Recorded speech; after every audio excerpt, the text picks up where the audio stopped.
जय श्री कृष्णा दोस्तों, स्वागत है आपका मेरे YouTube चैनल क्रिएटिव जेएस पे। दोस्तों, आज हम सीखेंगे भगवत गीता के चैप्टर 4 को कंप्लीटली। जैसा कि आप लोगों को पता है इस ऑडियो बुक के अंदर, अगर दोस्तों आप लोगों ने मेरा चैप्टर 1, चैप्टर 2, चैप्टर 3 का ऑडियो बुक नहीं सुना है तो ये मेरे चैनल पे अवेलेबल है। आप मेरे चैनल के ऊपर जाके चैप्टर 1, 2, 3 का कंप्लीट ऑडियो बुक सुन सकते हैं। तो चलिए दोस्तों, आज शुरू करते हैं भगवत गीता के चैप्टर 4 से। भगवत गीता का जो चैप्टर 4 है उसका नाम है दिव्य ज्ञान। श्री भगवान बोले, मैंने इस अविनाशी योग को सूर्य से कहा था। सूर्य ने अपने पुत्र विवस्वान मनु से कहा और मनु ने अपने पुत्र राजा इक्ष्वाकु से कहा। हे परम तप अर्जुन, इस प्रकार परंपरा से प्राप्त इस योग को राजर्षियों ने जाना, किंतु उसके बाद यह योग बहुत काल से इस पृथ्वी लोक में लुप्त हो गया है। तू मेरा भक्त और मेरा प्रिय सखा है, इसलिए यही पुरातन योग आज मैंने तुझको कहा है, क्योंकि यह बड़ा ही उत्तम रहस्य है, अर्थात गुप्त रखने वाला योग्य विषय है। अर्जुन बोले, आपका जन्म तो अर्वाचीन अभी हाल का ही है और सूर्य का जन्म तो बहुत पुराना है, अर्थात कल्प के आदि में हो चुका था। तब मैं इस बात को कैसे समझूं कि आप ही ने कल्प के आदि में सूर्य से यह योग कहा था। श्री भगवान बोले, हे परमतप अर्जुन, मेरे और तेरे बहुत से जन्म हो चुके हैं, उन सबको तू नहीं जानता, किंतु मैं जानता हूँ। मैं अजन्मा और अविनाशी स्वरूप होते हुए भी तथा समस्त प्राणियों का ईश्वर होते हुए भी अपनी प्रकृति को अधीन करके अपनी योग माया से प्रकट होता हूँ। हे भारत, जब जब धर्म की हानि और अधर्म की वृद्धि होती है, तब तब ही मैं अपने रूप को रचता हूँ, अर्थात साकार रूप से लोगों के सम्मुख प्रकट होता हूँ। साधु पुरुषों का उद्धार करने के लिए, पाप कर्म करने वालों का विनाश करने के लिए और धर्म की अच्छी तरह से स्थापना करने के लिए मैं युग युग में प्रकट होता हूँ। हे अर्जुन, मेरे जन्म और कर्म दिव्य अर्थात निर्मल और अलौकिक हैं। इस प्रकार जो मनुष्य तत्व से जान लेता है, वह शरीर को त्याग कर फिर जन्म को प्राप्त नहीं होता, किंतु मुझे ही प्राप्त होता है।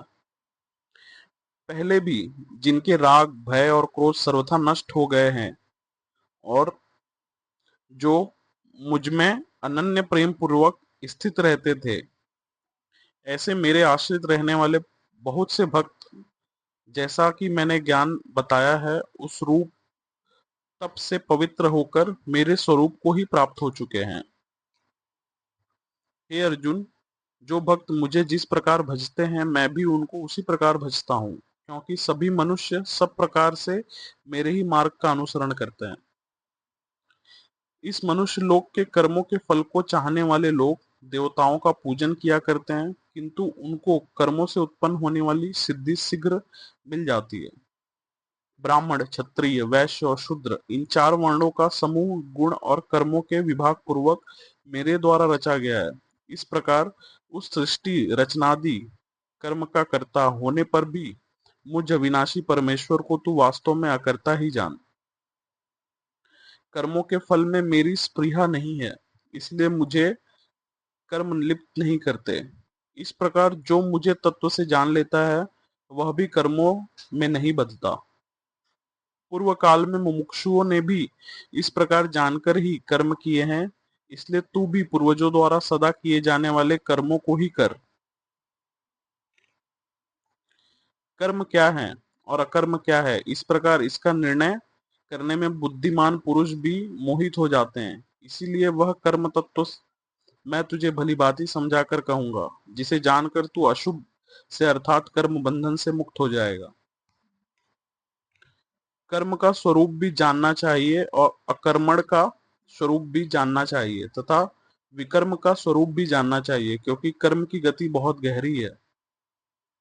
जो मनुष्य कर्म में अकर्म देखता है और जो अकर्म में कर्म देखता है, वह मनुष्यों में बुद्धिमान है और वह योगी समस्त कर्मों को करने वाला है।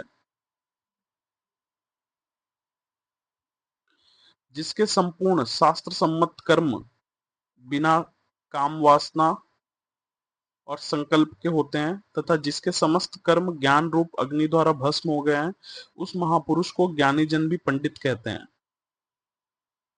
जो पुरुष समस्त कर्मों में और उनके फल में आसक्ति का सर्वथा त्याग करके संसार के लिए आश्रय से रहित हो गया है, उस परमात्मा में नित्य तृप्त है। वह कर्मों में भलीभांति बरतता हुआ भी वास्तव में कुछ भी नहीं करता।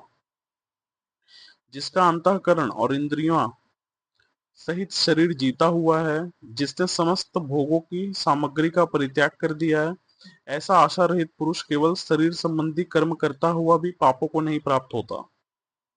जो बिना इच्छा के लिए अपने आप प्राप्त हुए पदार्थों में सदा संतुष्ट रहता है, जिसमें ईर्ष्या का सर्वथा अभाव हो गया है, जो हर्ष शोक आदि द्वंद्वों से सर्वथा अतीत हो गया है, ऐसा सिद्धि और असिद्धि में सम रहने वाला कर्मयोगी कर्म करता हुआ भी उनसे नहीं बदता।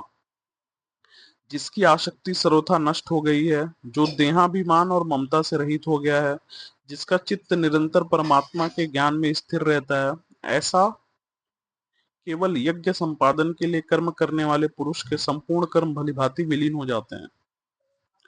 जिस यज्ञ में अर्पण अर्थात श्रुवा आदि भी ब्रह्म है और हवन किए जाने वाले योग्य द्रव्य भी ब्रह्म है तथा ब्रह्म रूप कर्ता द्वारा ब्रह्म रूप अग्नि में आहुति देने की क्रिया भी ब्रह्म है, उस ब्रह्म कर्म में स्थित रहने वाले योगी द्वारा प्राप्त किए जाने वाले योग्य फल भी ब्रह्म ही है। दूसरे योगी जन देवताओं के पूजन स्वरूप यज्ञ का ही भलीभांति अनुष्ठान किया करते हैं और अन्य योगी जन परब्रह्म परमात्म रूप अग्नि में अभेद दर्शन स्वरूप यज्ञ द्वारा ही आत्म रूप यज्ञ का हवन किया करते हैं। अन्य योगी जन श्रोत्र आदि समस्त इंद्रियों को संयम रूप अग्नियों में हवन किया करते हैं और दूसरे योगी लोग शब्द आदि समस्त विषयों को इंद्रिय रूप अग्नियों में हवन किया करते हैं। दूसरे योगी जन इंद्रियों की संपूर्ण क्रियाओं और प्राणों की समस्त क्रियाओं को ज्ञान से प्रकाशित आत्म संयम योग रूप अग्नि में हवन किया करते हैं।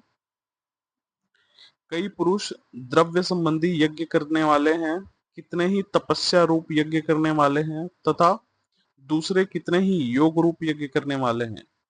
कितने ही अहिंसा आदि तीक्ष्ण व्रतों से युक्त यत्नशील पुरुष स्वाध्याय रूप ज्ञान यज्ञ करने वाले हैं।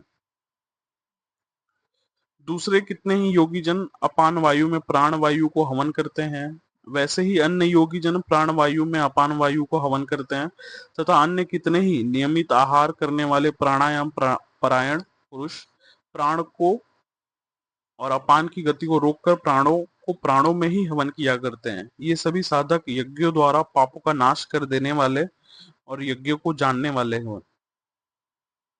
हे कुरुश्रेष्ठ अर्जुन, यज्ञ से बचे हुए अमृत का अनुभव करने वाले योगी जन सनातन परब्रह्म परमात्मा को प्राप्त होते हैं और यज्ञ न करने वाले पुरुष के लिए तो यह मनुष्य लोक भी सुखदायक नहीं है, फिर परलोक कैसे सुखदायक हो सकता है।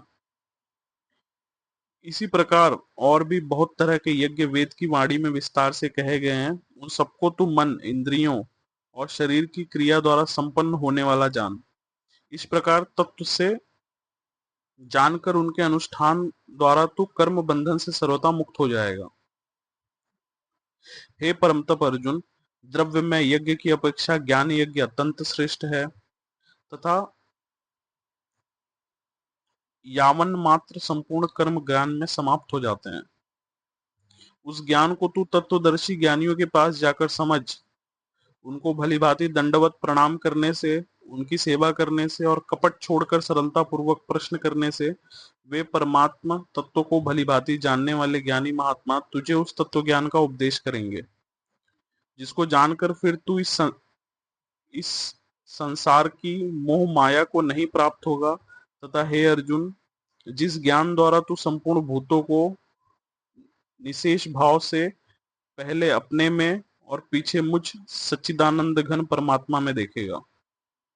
यदि तू अन्य सब पापियों से भी अधिक पाप करने वाला है तो भी तू ज्ञान रूप नौका द्वारा निसंदेह संपूर्ण पाप समुद्र से भलीभांति तर जाएगा।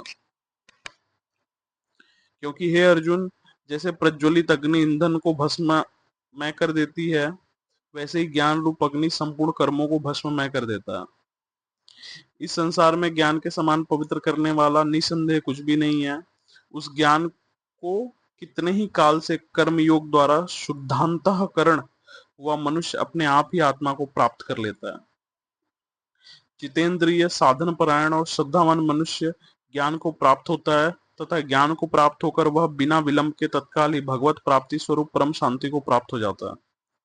विवेकहीन और श्रद्धा रहित संशय युक्त मनुष्य परमार्थ से अवस्थ भ्रष्ट हो जाता है। ऐसे संशय युक्त मनुष्य के लिए न यह लोक है, न परलोक है और न सुखी है।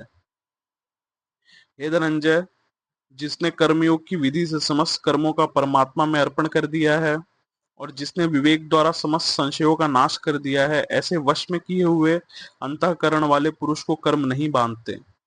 इसलिए हे भरतवंशी अर्जुन, तू हृदय में स्थित इस अज्ञान जनित अपने संशय का विवेक ज्ञान रूप तलवार द्वारा छेदन करके समत्व रूप कर्म योग में स्थित हो जा और युद्ध के लिए खड़ा हो जा। तो दोस्तों, इस प्रकार हमने भगवत गीता का चैप्टर 4 भी कंप्लीट कर लिया है। अगर आपको मेरा ये वीडियो पसंद आ रहा है तो प्लीज मेरे चैनल को लाइक कीजिए, सब्सक्राइब कीजिए और अपने एक दोस्त के साथ जरूर शेयर कीजिए दोस्तों, जिसको इसकी जरूरत है। जय श्री कृष्णा दोस्तों।